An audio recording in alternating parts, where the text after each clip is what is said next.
Currency market में मध्यस्थता कर अपनी करेंसी येन में गिरावट को थामना जापान के लिए महंगा सौदा साबित हुआ है। बैंक ऑफ जापान के आंकड़ों के हवाले से कहा गया है कि येन की गिरावट को थामने के लिए जापान के अधिकारियों ने 23.59 अरब डॉलर खर्च करे हैं। सोमवार को डॉलर के मुकाबले येन 160.24 के निचले स्तर तक लुढ़क गया। ये 34 साल का सबसे निचला स्तर था। येन की इस गिरावट को थामने के लिए जापान की करेंसी मार्केट में मध्यस्थता की गई है।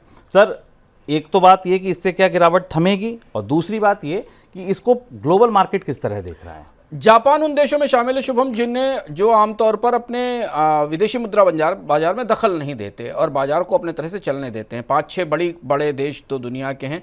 जब प्लाजा एकॉर्ड हुआ था और उसके बाद जापान की अर्थव्यवस्था में बदलाव हुए थे तो दुनिया में एक सहमति बनी थी कि विदेशी मुद्रा बाजारों में दखल नहीं दिया जाएगा। तो यूरोप के देश और जापान जो बड़ी अर्थव्यवस्था हैं विदेशी मुद्रा बाजारों को अपनी तरह से चलने देते हैं।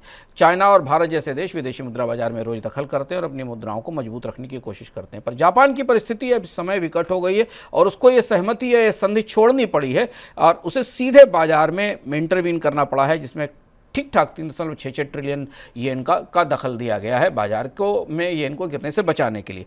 जापान गहरी मुश्किल में है। मुश्किल ये है कि अगर येन की और ज़्यादा गिरावट को नहीं रोका गया तो महंगाई और तेज़ी से बढ़ेगी जापान में, क्योंकि जापान अधिकांश चीज़ों का आयात करता है, खासतौर से ईंधन का बड़ा आयात है जिसकी कीमत दुनिया में बढ़ रही है। लेकिन दूसरी बात ये कि फेडरल रिजर्व ने फिलहाल ब्याज दरों में कमी के कोई संकेत नहीं दिए। डॉलर में वैसी ही मजबूती है, तो इसलिए बाजार के लोग मान रहे हैं कि जापान का इंटरवेंशन थोड़े समय तक ही येन की गिरावट को रोक सकता है।